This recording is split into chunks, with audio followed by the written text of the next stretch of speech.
আসসালামু আলাইকুম। Yummy food recipe BD চ্যানেলের আরও একটি আচার রেসিপি দেখার জন্য সবাইকে আমন্ত্রণ জানাচ্ছি। আজকে হাজির হয়েছি কাঁচা আমের ঝুরি আচার রেসিপি নিয়ে। আর এই ঝুরি আচারটা কিন্তু অনেক ধরনের খাবারের সাথে আমরা সার্ভ করতে পারি। এতে করে খাবারের স্বাদ কিন্তু বহুগুণে বেড়ে যাবে।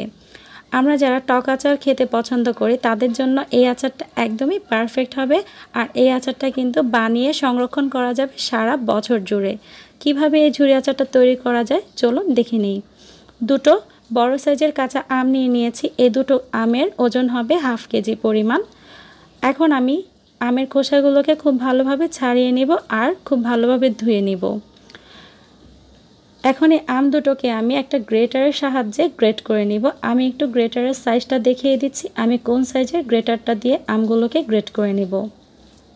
আপনারা চাইলে নাইফ অথবা বটির মাধ্যমেও কিন্তু আমগুলোকে কুচি কুচি করে কেটে নিতে পারেন। তবে গ্রেটার দিয়ে গ্রেট করে নিলে আমের কুচিগুলো কিন্তু একই সাইজের হবে আর অনেকটাই সুবিধা হবে করে নিতে। আচার বানানোর ক্ষেত্রে অনেকেই কিন্তু আমরা ঝামেলা মনে করি, তবে এরকম কিছু টিপস ফলো করে যদি করা যায় তখন কিন্তু অনেকটাই ইজি হয়ে যায়। উপর দিক থেকে আমটা একদম এক টানে নিচের দিকে নিয়ে আসতে হবে, এতে করে আমের কুচিগুলো কিন্তু লম্বা লম্বা হবে।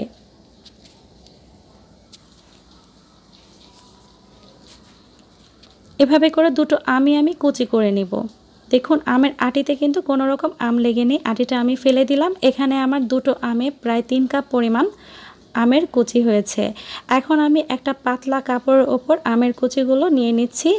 আর আমের কুচিগুলোতে কিন্তু যথেষ্ট পরিমাণের আমের রস রয়েছে। এখন আমি রসটাকে যতটুকু সম্ভব আলাদা করে নিব আম থেকে। নাইফ অথবা বটির মাধ্যমে যদি আমগুলোকে কুচি করা হয় সেই ক্ষেত্রে কিন্তু এতটা রস বের হবে না আম থেকে। তবে গ্রেটার দিয়ে গ্রেট করে নিলে কিন্তু সময়টা অনেক বেঁচে যায়। দেখুন রসগুলোকে আমি ছাড়িয়ে নিচ্ছি। রসগুলো ছাড়ানো হয়ে গিয়েছে। এখন আমি চলে যাব নেক্সট স্টেপে।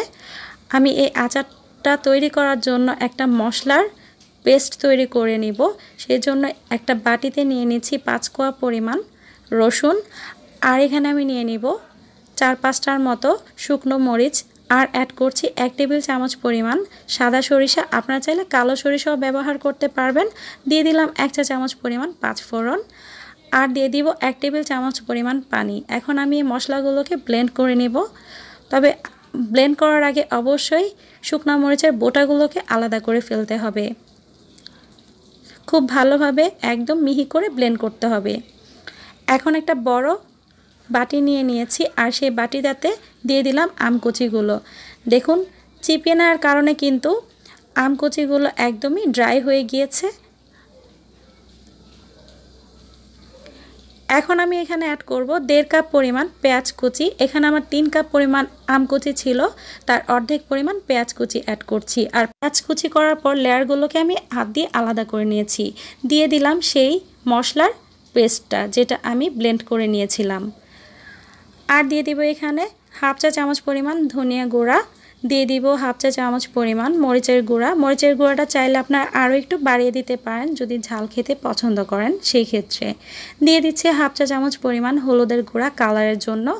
এখন আমি খুব ভালোভাবে মশলাগুলো দিয়ে আম কুচি আর পেঁয়াজ কুচিগুলোকে মাখিয়ে নিচ্ছি। আর অবশ্যই এই কাজটা হাত দিয়ে করতে হবে, এতে করে খুব ভালোভাবে প্রতিটা আম কুচির মধ্যে মশলাগুলো লাগিয়ে নেওয়া যাবে।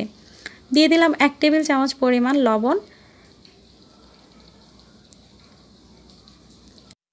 খুব ভালোভাবে আম কুচিগুলোকে আমি মশলার সাথে মিশিয়ে নিয়েছি, দেখেই বুঝতে পেরেছেন।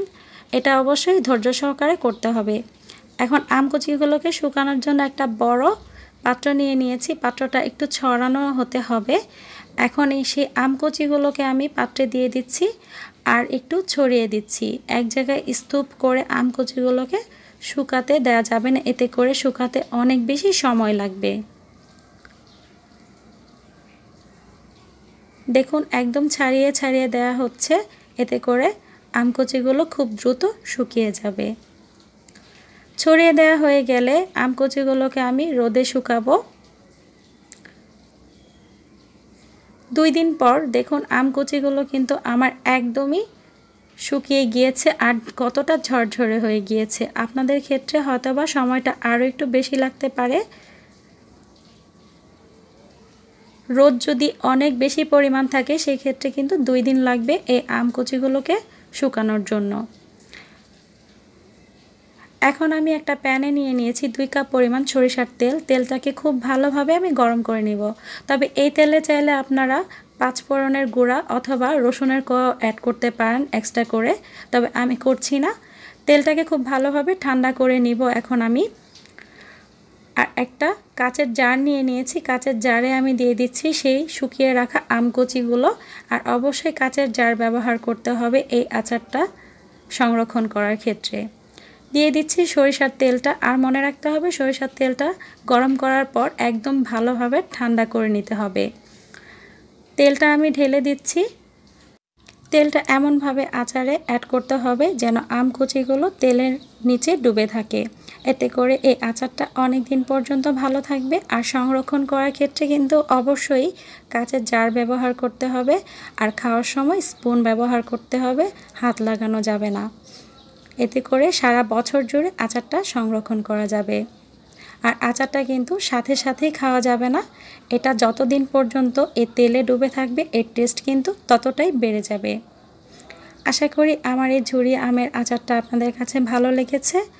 আমার চ্যানেলে কিন্তু আরও আচার রেসিপি আছে, আপনারা চাইলে চেক করে নিতে পারেন। আর ভালো লাগলে আমার চ্যানেলটিকে সাবস্ক্রাইব করতে ভুলবেন না, পাশে থাকা বেল আইকনটিতে ক্লিক করে রাখবেন। এতে করে যখনই আমি কোনো রেসিপি আপলোড দিব তা চলে যাবে সরাসরি আপনার নোটিফিকেশনে। আমার এই রেসিপিটি দেখার জন্য সবাইকে অনেক বেশি ধন্যবাদ। ভালো থাকবেন সবাই। আজকে এই পর্যন্তই, কথা হবে নতুন কোনো রেসিপি নিয়ে। আল্লাহ হাফেজ।